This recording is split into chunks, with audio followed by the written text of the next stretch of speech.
What's up, y'all? It's one of my favorite times of the year. Yes, it's officially fall theater season, and here's the show you got to check out. Steppenwolf presents Noises Off by Michael Frayn and directed by Tony Award-winning ensemble member Anna D. Shapiro. It's a co-production with the Geffen Playhouse, and this meta play within a play will have you LOLing, LMAOing, LMFAOing, and all night long. Extended by demand through November 3rd, Noises Off is on stage now.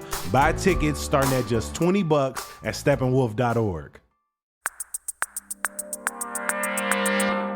Today on CityCast Chicago, over 90 years ago this month, infamous Chicago gangster Al Capone was convicted of tax evasion.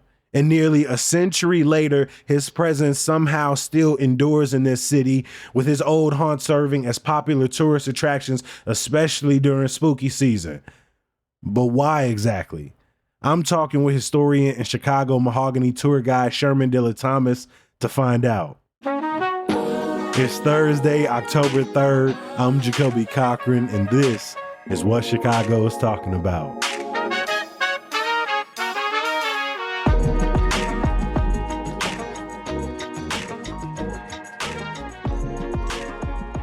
Dilla, it's good to have you back on CityCast. Oh, man, honored to be back here, and thanks for thinking of me for this. No, it was important to me because growing up, I feel like Al Capone was one of those names that just was sort of in the background of Chicago lore. But from there, I think the sort of complicated legacy of not only Capone, but how he is memorialized in Chicago is one of the reasons I want to talk to you. So first things first, for people listening, who is Al Capone? That's a very weighted question. To go back into what you just said, though, I became aware of Al Capone when I was probably 6 years old. I was watching this episode of Bugs Bunny on the TV. After all, stop right there, Rabbit. How much do you know? Who, me? Oh, I know lots of things. 2 and 2 is 4. He had a cigar, and my dad walked in, and he was like, hey, that's based off of a Chicago gangster by the name of Al Capone. Got it. This guy knows too much, Muggsy. We'll take him for a ride. Okay, boss. To people who aren't familiar with him, Al Capone is considered one of the founders of what we now call the Chicago Outfit, which is allegedly, let me make sure I say allegedly, I don't know who listening to y'all, which is allegedly a form of La Cosa Nostra, the Italian mafia here in Chicago. He moves here from New York to work with a guy by the name of John Torrio. Torrio was the underboss for this Chicagoan by the name of Jim Colissimo. And then through a number of moves and a number of incidents, Al Capone eventually becomes the leader of, again, what we now call the Chicago Outfit, the Chicago branch of the mob. For the better part of like 10 years, right, he controlled a lot of the country's alcohol during Prohibition, inflicted a lot of violence on this place. But he also was like a folk hero, right? And we can get into some of that too, right? He did a couple good things, but mostly was a guy that dealt in crime, and violence. You talk about him being from New York, born in 1899, moved to Chicago in the 20s. Set the timeline for us, the 1920s, when he comes to work under the Colissimo mob. Can you describe that time period, not only in Chicago, but in the nation at large? You talk about him really making his name in the bootlegging, doing Prohibition. Kind of set that stage for us. What's happening in the city and country at the time? Yeah, well, particularly in the 1920s, very early 1920s, the country's dealing with racial reckoning, right? We refer to 1919 through 1921 as Red Summer because, throughout those summers, there was Chicago race riot, of course, Tulsa, Rosewood in Florida, so on and so forth. And that's because these white guys are coming home, just came home from World War I. Their very good factory jobs are now in the hands of Black folks who had moved to northern cities via the Great Migration. And so that's what's going on in the country. But on the other hand, it's also kind of like a boom time, right? Because we know following war, there's most of the time an injection into the economy. So you got a lot of factories that are, we're in the tail end of the Industrial Revolution. And so that's why we refer to that time period as the Roaring Twenties. Jazz is what hip hop is now, right? So jazz is a baby, is this new innovative sound that everybody's into, and so all that's happening not only in Chicago but across the country. So Chicago is smack dab in the middle, like you say, the ongoing race riots, ongoing great migration. And you got this guy coming from New York, probably amongst most Chicagoans, not very well known, but like you said, soon makes a name for himself. How is he viewed amongst Chicagoans, from, immigrants all the way up to people in leadership and power at the time? Well, at that time, so he works his way up, right? Mm-hmm. Originally, he's just like, quote unquote, some pimp that works for Torrio, and he's very aggressive though. And so whereas most politicians, most Chicagoans didn't know his name maybe that first 2 years he's here, but after a while he starts to cement himself, and he particularly cements himself once Congress passes prohibition and bans the sale of alcohol in the United States, and he grabs on to what he sees as a very promising business opportunity, particularly since he has those New York connections, and New York is pretty close to Canada, and so they're able to get their hands on Canadian whiskey. So he sees, right, that it's kind of like what happens a little bit now, right? When something is illegal, you can pretty much charge what you want for it for people who are going to want it, right? Because there's no regulation, right? I'm the only one that got it. He sees that alcohol isn't going anywhere. He sees that the taste, rather, of alcohol isn't going anywhere. So he kind of is the one that pushes Torrio to get into alcohol. And then in no time at all, his name becomes a household name pretty quickly. What does that look like in the 20s? Are people in his outfit saying, hey, you need to lay low? Is he doing work to try to push his name back underground? I think of like Frank Lucas with when he said he should have never wore that coat to the fight. Right. Like, is Al Capone leaning into this growing fame, or is he doing his best to kind of shriek from the limelight? No, he's leaning into the fame for sure. And I mean, we're really, for the first time, besides very few exceptions, getting to the point to where we have these national stars, right? We have the advent of not just the radio a couple decades before that, but now we've got this thing called the car radio. And so, your name can be heard all across the country in a moment's notice, and he's enjoying that. And there's sense of you the man, right? When you walk into a space and everybody opens the doors for you, out of respect and fear. And that wasn't happening for him when he was in New York, right? He's the son of a barber. His daddy was, very modest living. He had siblings that became barbers. And so when he's here in Chicago, and as his name starts to ring bells, and as the outfit's starting to make more money, but no, he never shied away from that public light at all, which is ultimately why he and Torrio kind of separate. Torrio gets shot, and Torrio doesn't want to go back to the top. He just hands the keys over to Al Capone, but not just for getting shot, but also because of the press and all of that other stuff that's starting to uh, light up what they're doing.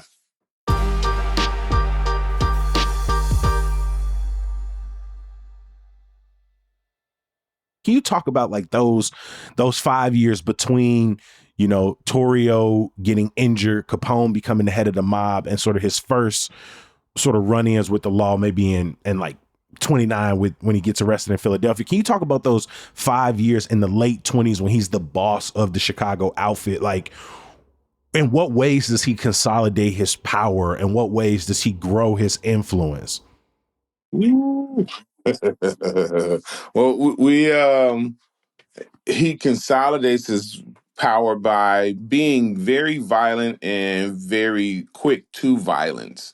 And so there were newspaper reporters that would write negatively about him. And formerly, they were off limits, but not to Al Capone, right? So they would get taken out.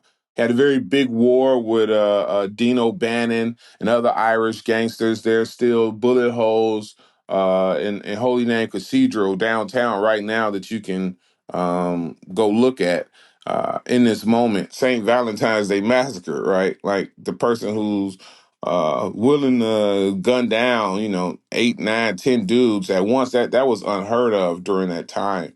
That's kind of how he takes power. Anybody that goes against him, he gets them wiped out really, really quickly. But that also leads to his popularity because, for some strange reason, us Americans love watching a train wreck. For the most part, there were innocent bystanders, getting hit, but for the most part, it was criminal on criminal, right? And that kind of made him seem almost like a folk hero, right? Like, yes, Al Capone's responsible for a number of murders, but the general citizens felt like, well, if you wasn't involved in a life of crime, then you wouldn't have to deal with Al Capone, right? So it was almost like he got a pass. And then he was philanthropic, and that's the other part that kind of ingratiated himself into Chicagoans, particularly during that time when he was the boss. Now, this ain't necessarily apply to black folks, but if you were of Italian descent, maybe possibly even of Irish descent, you find yourself out of a job or destitute. Somebody in the Capone mob might loan you some money. Capone himself might get you a job in his mob, and so that was looked favorably upon folks. Al Capone shared the wealth. Like you say, because of the radio, because of his growing violence streak, because of his growing popularity, he's known to law enforcement. He's known to his rivals. How does he maintain his control over the outfit for nearly a decade while contemporaries are being locked up and shot down all around him? In a short answer, he was connected to the politicians. Our mayor, one of the mayors at the time, was a gentleman by the name of Big Bill Thompson. And Big Bill Thompson had this thing called policy called wide open town.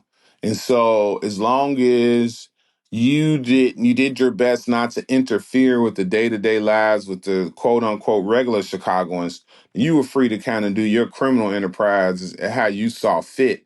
And long as you kicked some money to his election campaign, long as you paid off his precinct captains and you paid off the watch commanders in the various police departments. Willie Thompson will work with you.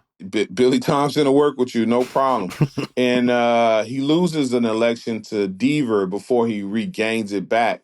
And when he loses to Deaver, that's what sends them out to Cicero. But then the same thing, they're able to kind of bribe the guy that's the mayor of Cicero at the time, and then they're able to put their own guy in there, and they have that political connections and protections, right? So even say if the federal government or the state starts, hey, what's going on here in Chicago? He always gets that heads up. So he's able to kind of pick a dude and say, hey, you got to go to jail for a little while, but we're going to take care of your family. So it was the political connections. Me and you couldn't roll around today with an illegal gun and we get pulled over and we hand him a card and on the back it says, Brandon Johnson is allowing me to carry this weapon, right? Like that wouldn't fly. But it they literally had like cards and notes from the mayor that you would hand the police, like, hey, this guy is permitted to carry a weapon via consent of my office. So it was that kind of political. It's the reason he's ranked amongst the most unethical mayors in American history. People knew the mayor was connected to the city's most powerful gangster at the time. Yes, sir. Yes, sir. What leads to Capone's organization being toppled? What ultimately leads him to being arrested in the 30s? Hey man, what's the for us Southsiders, right? You asking somebody to take you to O'Hare Airport is almost like asking them to loan you a kidney, right? Well, I'm mentioning that because O'Hare Airport is loosely named after the guy that brings Al Capone down. So the gentleman's name is Fast Eddie O'Hare. He was one of the attorneys for Al Capone and also kind of worked as his accountant. And Eddie O'Hara had a son, Butch O'Hara. There was a military academy that was formerly in Alton, Illinois, that trained people to be fighter pilots, and that's what Butch O'Hara wanted to be, but he couldn't get accepted into the school.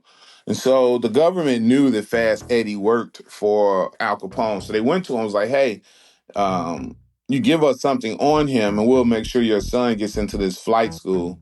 So Fast Eddie turns over the documents, and that's how they're able to arrest Al Capone on tax evasion. Right, the IRS don't get involved in the criminality of how you make your money. They just want their cut, and so those ledgers that Al Capone kept that showed who owed him money, what brothel made what money, right? They sold heroin back in those days, and what brothels sold the most heroin, right? And Al Capone had his hand in every neighborhood, but particularly in the black neighborhood, right? So places that we lift up, like the Savoy Ballroom and the Regal. Well, each band you booked had to pay a cut to somebody in the Al Capone mob. So Eddie O'Hara turns over those books, and eventually those books are what gets him convicted of tax evasion.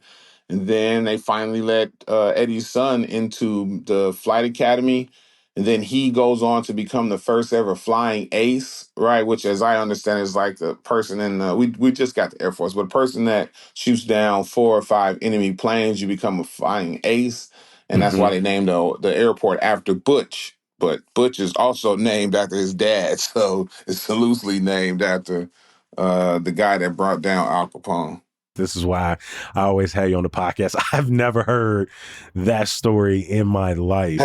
So they're clearly not able to get him on his long laundry list of murders, drug and booze trafficking, racketeering, conspiring with the government, all these other things. They're able to ultimately get him on tax evasion. How does he spend the remainder of his life? So as I understand it, he gets about 10 or 11 years. Initially, he's sent to a federal prison in Georgia, um, but he's still Al Capone, right? So he's down there kicking it, right? The guards are bringing him steak, and they're letting the ladies in. And the warden sees that, and as well as other federal officials, they're like, "Nah, we can't have this." And so they eventually send him. They eventually sent him to Alcatraz, and Alcatraz, its reputation needs no explanation. It was very, very tough jail, and so Hmm. he almost goes into obscurity there. And then the other thing is, because of his lifelong love affair with the ladies, he was afflicted with syphilis, and so syphilis eventually deteriorates his mind. He gets a mercy early release out of Alcatraz because of it, and he goes down to his property in Florida, and he basically is down there until he passes away. And his underlings, run the family from that point on. What do you think of the tourism around Al Capone, of Chicago's gangster tourism? How early did you see that part of the city, and what are your thoughts on it? Man, I was 14. I had a Mayor Daily summer job, and I had to work down at City Hall. And then I was the dude that they put the messages in those manila folders, and I had to run them around to the other city offices downtown.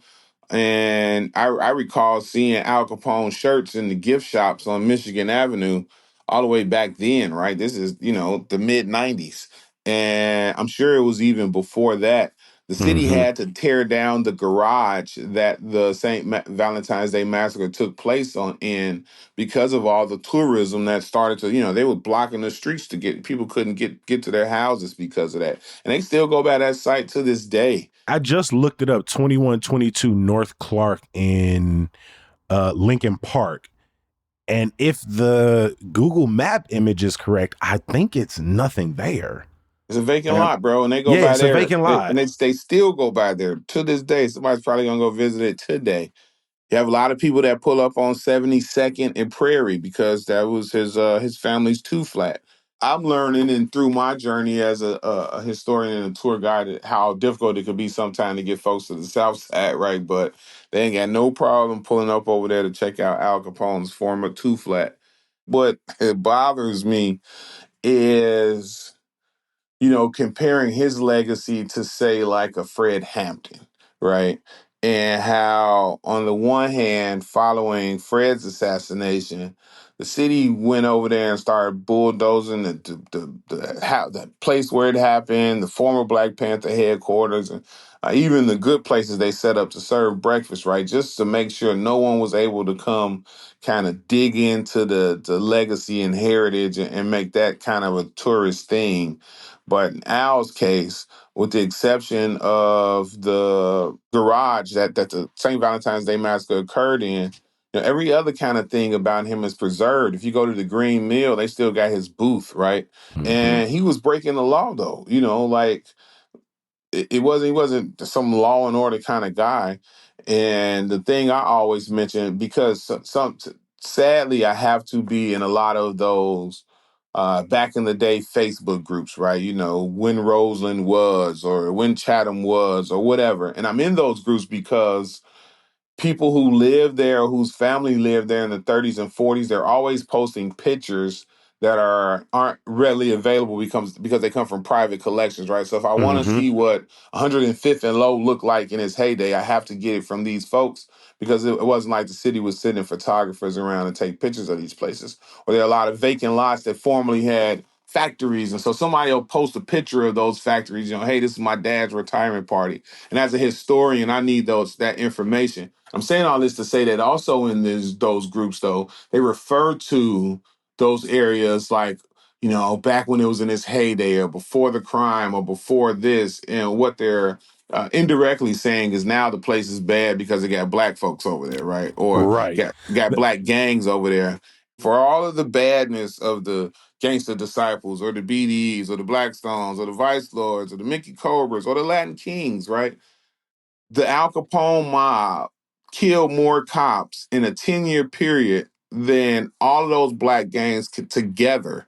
And so the fact that we're lifting him up, because Al and them didn't give a damn about shooting no cops. I was going to say, I wanted to stay there for a second because, like, coming up, it felt like Al Capone was a part of this genre of marketable gangsters, right? It's very Scorsese is the impression that I got, that like Johnny Dillinger and Babyface Nelson and Tony Accardo, the Godfather, that these was all figures worth lifting up, memorializing. But King David, of the BDs, and Larry Hoover, the GDs, and Jeff Ford, right, who Chief Malik of the Black Peace Stone Rangers. These were people who, like you said, their entire legacies were snuffed out, their homes, wherever they lived.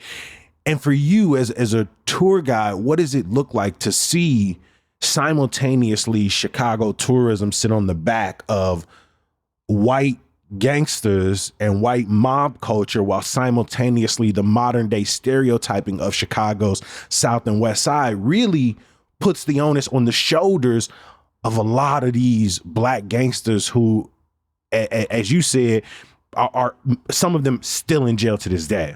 Yeah. And not for no It's damn tax evasion. and not for no tax evasion, that's for sure. It's to be quite honest, is very frustrating. I, for one, I'm not necessarily like a gang apologist, right? I recognize and understand that a lot of these gangs formed in order to protect the neighborhood or protect themselves against Irish and Italian street gangs, right? But then at some point, those gangs kind of morph away from that.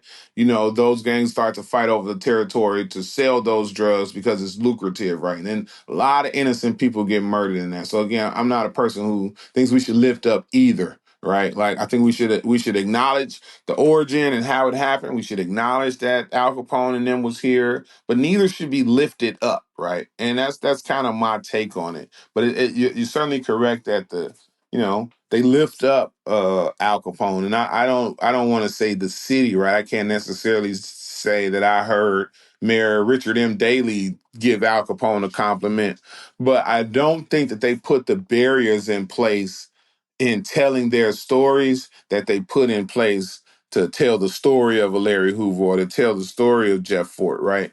And it helps perpetuate those negative stereotypes that you were talking about. So for you, at this point, when so much of your tours are about showing how much dope stuff that we all love and take for granted originated in Chicago. You don't include a lot of these histories and these moments in your tours, but you know them. And so for you, when does the interest in this history and the fascination cross the line into sensationalizing? And how do you encourage people to kind of move past that? Well, it happens whenever I take high school students from urban settings, right? But I hit them in the mouth with the whole story. So if we're in Woodlawn, we are going to go by O Block, right? And you should see. I just had Vernon Hills High School and Libertyville High School on the bus, which is the furthest thing away from O Block, right? They don't have any kind of that going on up there. As soon as we pull up there, right, we talk about it head on. And yes, O Block for a spell was one of the most violent places in Chicago. It's not anymore. Yes, that's where a lot of the pioneers of drill music come from. And yes, many of them have uh, sadly had lives, dealing with violence. King Von lost his life to violence. But I lead them up to that so that we don't dive into the sensationalism, right? I tell them that, this used to be the largest in the country mutual owners property, right? So it was the largest co-op, basically meaning condos. And in the 70s, when so many residential properties needed a loan, the city kind of picked and chose who they would loan the money to. Instead of giving Parkway a loan, they'd say, "No, we just gonna buy you out and turn you into public housing." And so then if you're the condo owner and you're the only owner on the floor with all folks who are public housing recipients, and CHA ain't cutting the grass and painting the hallways the way it used to be when y'all was condo owners fully, you're gonna probably sell that condo to the city too, because it just don't make sense for your family. So then it becomes all public housing with this thing that the city likes to do called delayed maintenance. So nobody's fixing anything. The same thing you saw in public housing complexes across the city. And in a matter of decades, you see the first co-op owned by Black folks in the U.S. quickly turn into a divested and abandoned public housing complex. And where there is a lack of light and investment, predators are going to come in and take over. And then when the police are slow to respond to those predators doing things, then you give up on the notion that the police are going to come save you. And it's kind of like when we was talking about Candyman back in the day, like you just learn to leave candy in the bathroom because ain't nobody coming to rescue you. And that's what turned Parkway Gardens into O Block. And by the time we get to the BD and GD war over there, they got questions about all the other stuff, about the disinvestment and how do we get to this? And that prevents us from going down the sensational, he got a switch on his Glock 40 100-round clip. We don't even get to that because we wouldn't be there had all these other things happen. And I think that's the way that we can do a lot of those stories, right? Why did Italians join up with the mob? Well, Chicago had them living in a place called Little Hell. And, there were a lot of places that wouldn't even hire them. Why was there an Irish mob? Because the only job they could get was the fire department and the police department because most companies had signs, Irish need not apply. And when we tell the whole story, then it makes sense how people end up on the other side of the law. And then we can avoid kind of making it like this was a glorified choice when in many instances it was the only choice. I really appreciate you making time for us today. We will drop links in our show notes where people can find Dilla and the Chicago Mahogany Tours. I appreciate you making time for CityCast Chicago today. Anytime, man. You know how it go with us. Before we let you go, make sure you bookmark our website, chicago.citycast.fm. There you're going to find our neighborhood and walking guides, our latest articles, and you can subscribe to our daily newsletter, Hey Chicago, and sign up to become a member. Yeah, it's a lot of stuff to do there. Just, click into the link and get comfortable. Of course, I can't let you go without some good news. Chicago Exhibition Weekend is back and starts tonight and runs through Sunday, and it features over 50 participating galleries and creative spaces across the city. Y'all, they got film festivals, art walks, family craft days, poetry workshops, and so much more. You can see the entire schedule at the link in our show notes. As always, I appreciate you for listening and reading. We're going to be back bright and early tomorrow. We'll talk to you then. Peace.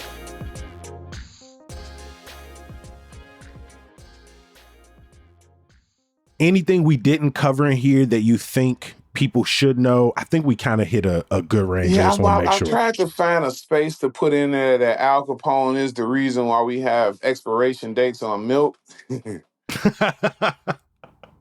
I did not know that. Yep, he had a niece that. So when you drink milk, there's a point where it don't have a smell, but it's bad, right? Mm-hmm. Like it ain't lumped up yet, but it's past the where it's still good. And so that's how most Americans did milk. They just opened a bottle, smell it. If it was still good, you drank it. So his niece did that, and she got very ill. And so she almost died, and it kind of pissed Al off. And when he found out what happened, he started to petition his connections in city council to say, hey, we need to put some kind of expiration date on here so people know that the milk has gone bad. And then not just that, he was very well invested in a number of dairy farms here. And so he also understood that if milk expires, you're going to throw it out and buy more, which means he'll sell more milk. And so Mm-hmm. Chicago becomes the first city in the country to force grocers to put expiration dates on their milk. But it was started by Al Capone.